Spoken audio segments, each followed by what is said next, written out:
Hello, everyone. Welcome back to the Female Genius podcast. It's Jessie. And guys, I'm filming this, our last episode of 2025, which is so crazy. The podcast began in January of this year, as in, like, not began, like started, but we started, and I feel like we've been on such a journey, and it's been a real gift, okay, to be able to construct this opportunity to talk to you guys, have such amazing people come on the podcast to talk with me and to share what they know with you guys, and also to be able to see through people sharing comments with me or all of these different things about how important the podcast has been for them. And so definitely in 2026, we're going to be better. We're going to be better. We're going to be more genius. And before I go on my little month's retreat to like think up and cook up how I can make the next season of Female Genius more amazing again, I really wanted to sit down and share a little bit about the things I have learned this year, which is mainly two things. I also wanted to give you guys a little small dose of genius before you go. I feel like at this point, by the time I upload this, everybody's done their New Year's goals already. But it's never too late, and I wanted to share an insight. There's an overwhelming amount of advice, and I know because I've sat and I've waded through them all. I have a little bit of an obsession with New Year's. Sorry, like, I don't know what it is. F Christmas. No, but like F Christmas. I'm just not a big Christmassy person, but New Year's, just a new beginning, a fresh start, has always felt so salient and so powerful for me. And I've always loved that feeling of waking up on a New Year's Day and feeling like I've been given a fresh restart on life. And of course, this is all a tool of cognitive reframing. You can listen to this at any point in the year and you can start again literally in the next minute. When you finish listening to this podcast, you can be like, okay, this is my cognitive reframing tool. But of course, New Year's does have this immense power that everybody is kind of taking it as a new beginning and a fresh start. So it is such a powerful motivator. And a lot of people set New Year's goals, and an overwhelming amount of people don't stick to them. And there are so many various reasons why. Number one, you haven't set up good systems and institutions to help you facilitate and make sure you achieve your goals. You don't have accountability. There are so many different reasons, and there's so many useful resources that go through how to set amazing habits based off of neuroscience. There are so many good books that do so. And there are also so many good resources that outline how to set a SMART goal. But what I would love to leave you is a little bit of what I call the genius method, something to insert into whatever goal planning method you have. Even if you've already planned your goals, you can still use this to rethink, to reframe. And it's so simple. It's 3 steps, but I just think it's like tea, okay? Female Genius. The first thing I implore people to do is to pick raw values. So I don't know if you've ever taken part in like whatever, if you're part of like a company or you've done like a leadership or ship course or anything, they probably made you do this. It's when you have a list of like 100 different values. And from that list, you pick your top 10, you pick your top 5, and you pick your top 3, okay? And all I ask you is to do this exercise, or just off the top of your head, pick 4 values that you want to define your 2026 by. These can be values that you have committed yourself to following, right? Or these could be values that feel very intrinsically important and aligned with who you are. One thing I do want to remind you, though, is that they can be a mix of both, okay? A lot of the existentialist philosophers believe that you are what you say you want to be, in the sense that if you decide tomorrow that this is the path I am going to pick, that is the path you will go down, if that makes sense. You are bound by this notion of freedom. You have free choice to action, who you want to be, why you want to do what you want to do, and you just have to commit to making it possible, okay? Some people believe in being led by this intrinsically divine purpose, but I like the notion of the existentialist, you know. There are some values that you can pick and you can choose to abide yourself by and live by. So these values could be, you know, ambition, you know, friendship, family, love, okay? This could be, for me, it's health, adventure, creativity, and freedom. It could be family, it could be connection, it could be curiosity. There's so many, it could be money, like, it could be anything, okay? But the importance of picking these 4 values is that whatever goals that you pick, or you're stuck between trying to figure out what you want to do, whether it's making your vision board, whether it's deciding whether you want to go spend a year in Guatemala, or if you want to spend a year doing a teacher training course, these values will act as filtering points, okay? So if it's a case of, you know, I want to make £1 million this year, right? But money is not in any of my goals, and it's like, oh, okay, I can slave away in a job that takes 100 hours of my week, but one of my goals is family and freedom and friendship, and I really want to invest time in these relationships and those connections. So actually slaving away at a job for the next 5 years that's taking away all of my time, all of my weekends, all of my sleeping time does not align with this value to spend more time with my family. Do you kind of get my drift about how values and picking them are a really good filtering system for your goals? The second point is something that for sure, I'm the type of person that has too many goals. I don't know if you can tell. I maybe it's ADHD, maybe it's my MBTI type. I don't know what it is, but I get such a kick out of just, I want to do everything. I want to live so many different lives. And I feel the overwhelming fact that intrinsically I could potentially live all of those lives, but you can have everything, but you can't have everything all at once. So there needs to be some kind of decision-making filtering process.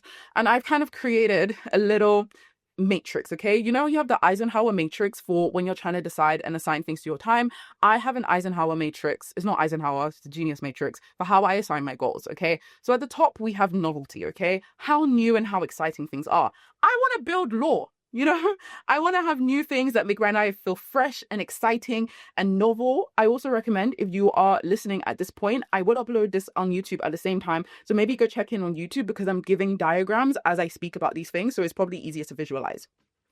And then we have high meaning, okay? And by meaning, these are things that you will filter out through your value. So you have high meaning, low meaning, high novelty, low novelty, okay? In the box that matches high novelty and high meaning, okay? These are things that, number one, align with your values, and number two, are just gonna make your life feel so much more exciting, okay? And these are what I dub the lock-in goals. These are the ones that you're going to use, those goal systems that they've set out, okay? These are the ones where you're gonna have to do SMART goals. You're probably gonna have to break down into monthly, weekly goals. For an example, my one might be, I wanna get a distinction on my master's, okay? That's going to take a lot of consistent effort, and it's high novelty because I'm changing modules. I'm going to have to change systems. I'm going to be doing a dissertation. There's loads of different new things that are going to be thrown at me in the space of the next 7-8 months that requires me to always be on the lookout for what's going on here. Okay, they're lock-in. They are the ones you sit down, you plan out, you tell your friend to keep you accountable for. These are the big kahunas of your goals, okay? When something fits in the high meaning but low novelty box, that doesn't mean it's necessarily less important. It just means there's a lot of gruel, to the groundwork associated with achieving these goals. In the sense that, for example, one of my goals is I really, really want to get back into piano, and I really want to master 20 piano songs. 20 songs, I want to be able to tinkle away. You know what I mean? Okay, but this is something that doesn't have a lot of novelty, because if you're learning any skill, be it a language, be it an instrument, there is a lot of repetition that comes with mastery, okay? There is a lot of sitting down and practicing scales and practicing the same song again and again and again and again and again until you get good at it. And so that means that when you are sitting down, motivation is going to be so much harder to find in these low novelty goals than the high novelty goals and high meaning goals, okay? So when something's high meaning and low novelty, it doesn't mean we kick it to the curb. It just means you need to systematize it. Is systematize a word? You need to systemize. You need to systemize it, or you gamify it. Now, I've done a whole episode at the beginning of the year about gamification. So if you are struggling with how you can potentially gamify one of these high meaning, low novelty goals, go and check out that episode. But essentially, it means, I just need to make a slot in my day for 20 minutes every day. It becomes a habit where I practice piano. One of my goals could be, I want to be able to run a 5K. I need to put 3 training slots in my week where I'm practicing and running consistently. Okay, these are just things that you have to put in your life, and you might have to gamify them. Every time you master a piano song, you get to go to a concert. I don't know.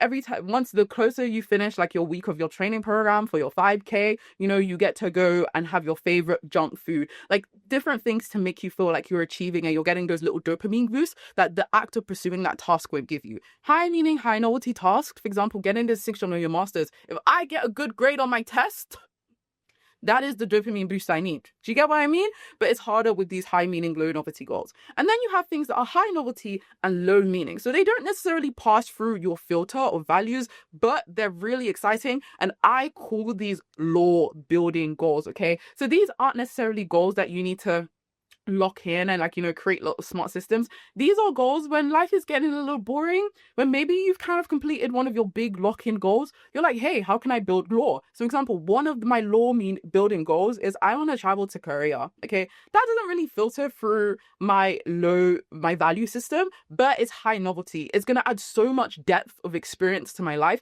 I don't need motivation to go to Korea. I just really want to go. It could be picking up a dance class. I'm going to go to a dance class with my friends. It could be trying out a new Pilates, like law building, It could be going and hiking a mountain in the middle of the summer with your friends. Like, that's what I mean by high novelty, low meaning goals. The novelty of how exciting the goal is and how contributive it is to your law will motivate you in of itself. So just make sure you add little pieces of law building. So maybe at the end of the month when you're planning your goals, you could be like, okay, what kind of fun little can I do next month to make my life more exciting? Hey, let's go to Comic-Con. I've never been to Comic-Con this year. How do we make that happen? That's what I mean by law building goals. And something that is low novelty and low meaning, don't do it. Because like, why are you doing something that's not meaningful and not exciting? Like what? You have this opportunity to build a life that you want, and you're wasting your time doing things that are like not exciting. They have zero meaning. And do you see why I separate them out? Because things can be not exciting but have a lot of meaning to you, and things can be, super exciting but not have a lot of like meaning in terms of the grander scheme of life. But things that have no meaning and they're not fun, guys, we're young here. We're young and lit. Let's embrace those values, okay? Finally, my final little piece, actually not my final little piece, my two final little pieces on this topic of new things that you can add to your goal setting systems. Number one, you need to pick your villain. When you go back through the year, when you go back through your memories, your screen time, the things you spent your money on, does that align with the values that you have said you wanted to live by? And if it doesn't align with the values, you need to sit and think about, okay, what is it? And my plan was to read 50 books this year, but actually in reality, I read 2. That's not true. But like, let's say that was my hypothetical scenario.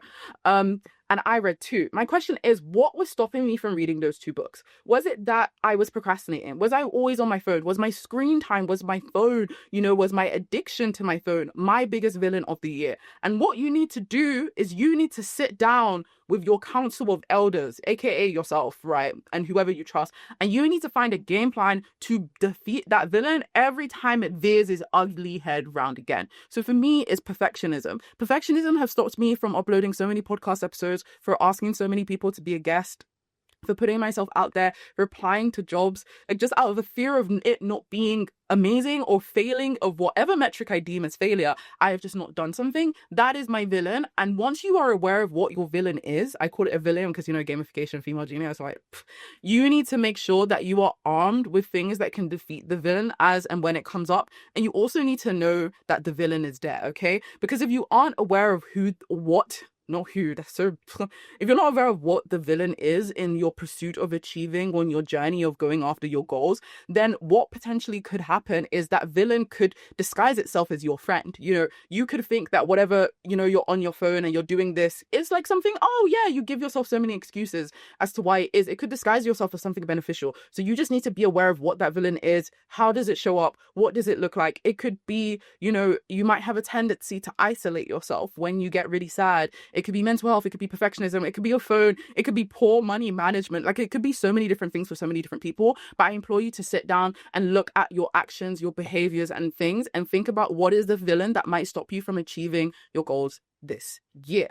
Female genius. In terms of lessons that I've learned this year, you're always learning so many lessons, but I think the 2 biggest takeaways is, number 1, life is hard and life is not fair. We do not live in a meritocracy by any means. It is not fair, and it's harsh and it's brutal and it's true. And some people are dealt really, really, really bad cards beyond their control. And when you look at the state of politics, when you look at the state of the world, it makes me personally feel so angry, and so like the sense of injustice is so strong in me. But when I was thinking and reflecting on political situations, and also like tough situations in my own personal life, or tough situations that my friends come and tell me about their own lives, and things that, you shouldn't have to be going through this. Like, this is not a product of your own, like somebody has done you dirty. Do you get what I mean? I think about, this whole idea and this notion of, the way I choose to react to really bad things, things that stir up really negative emotions in me, things that are unfair and unjust to me, is a marker and a defining moment in who I will be going forward. Like, you forge weapons in fire, you forge weapons in fire and then you dunk it in water to cool it down. Do you know what I mean? And so when I'm going through really hard situations, I imagine, okay, this is something that's a forge. And this is the moment where I am going to have to decide what shape I'm going to take. And then after that whole moment, I also do need to take a moment to meditate and to relax and to reflect and to enjoy and to feel peace and to de-steam before I can go out and action and be used, and not be used, but to use like these tools that I have now gathered from being in the fire to go out and like make life better. This could be by seeing certain injustices through on the news, like, and a stir and anger in me. What do I decide to do with that anger? Do I let it dissipate, or do I think, okay, how can I use my talents, my voice, my skills, what I know to help a certain situation out in the world? If somebody does me dirty, do I try to make them feel guilty? Do I make them, I was like, I need to make them feel how I feel. I need to make them suffer and I make them feel pain, or do I need to operate and take a step back and feel like, okay, what good is that going to do for me? What is that? What type of person do I want to be? What does my ideal version, of myself react in this situation? And I have to choose, no matter how hard it might feel or might be, to react in that way. I think that is just the biggest lesson. And whenever I've done that, or I've tried to consciously make that choice and it's hard, I've always found like I've come away with like, okay, this sucked. It still fucking sucks. But like, I'm equipped now. Like, I'm equipped. I know how to deal with it. It's like a fire under my butt. And I've constructed, or I've given myself a set of tools that I know later on down the line is going to be of use to me or somebody else in the world. And that is something really powerful. And number two, the fear of failure is crippling, and go burn it. I entered 2025, and I think like I've spoken about this on a couple podcast episodes before, maybe like A Genius Guide to Failure. I think I really went into detail about how scared I was about failing. I like fucked up a bunch of exams at my end of my uni degree, and I didn't get the grade I wanted. And from that point on, like, I wouldn't even apply to jobs because I was so scared of getting a rejection. I wouldn't put myself out there. I wouldn't put, like, there was just so many things I just didn't allow myself to do because of fear of failure. And I think failure is an amazing thing to some degree. I think it's a good tool. Being scared of something is a good thing. It's protective. Burning yourself in a fire and then avoiding that fire out of fear of being burnt again, from evolutionary instincts is so important. And your brain is completely designed to protect yourself. It's designed to protect yourself and make yourself feel comfortable from negative emotions, okay? But we have something called cognitive reframing. We have this beautiful gift of metacognition, which is where we're able to think about how we think. And since I can think about how I think, I can also change or reappraise or reassess and revalue what my response to having a fear of something is. There are some things that I need to be scared of, okay? I do, and that fear needs to remain. But there's some things at this point in my life I should not, that fear should not cause immobilization. I shouldn't stand still and just let life happen to me. I kind of make it akin of, there are some things that happen in life. When you cross the road, you look left and right, but you're still going to cross the road. You might wait for a car to pass so you don't get hit by a car, right? It's not safe to, just go straight running into the road, but you look left and right, and then you trust yourself to cross the road and get yourself to the other side to where you need to go. And so it is that thing of, you can be cautious, you can look left and right, but you got to cross the road at some point. And I hope that analogy makes sense. And that's something I really want to take into 2026 is like, just do it. Just try. Being scared of failing is the worst fear to have. Being scared of not learning anything from failure, cool. Being scared of not, you can be disappointed, you can be sad, but being scared of something that you haven't even tried, being scared of failing to run a race that you haven't even allowed yourself to like get into pole position for, so pointless. But anyway, guys, I hope you really enjoyed and loved this episode. I hope you got something to take away from it. Female Genius is going on a break until Feb, okay? Because I have exams. And I'm so busy and I'm so stressed. And I do want to spend the first couple weeks of 2026 just like rebuilding some like really important healthy habits, sleeping, going to the gym, and just like rethinking about how I want the podcast to look like. So we are on a break, but I know some of you guys miss me. I started like a little mini series on my main YouTube channel. I'll link it below, called Genius Nook. And I'm intentionally going about talking about some of the really nerdy references I've made. I don't know if you've noticed if I've scaled the nerdy references down, but that's because I'm pumping it all into what I call the Genius Nook. We just did an episode about what I think is the perfect introduction into Batman comics. So I've just done that. We're going to talk about anime. We're going to be talking about like books in like so much more detail. So if you miss like the book club episodes of Female Genius, they will all be coming out on there, and they will be continuing to be released throughout the month of January. So definitely go check those out if you are interested. But nonetheless, I hope you guys have a brilliant start of the new year, and I'll see you geniuses in February. Bye. I'm so sad. Female Genius.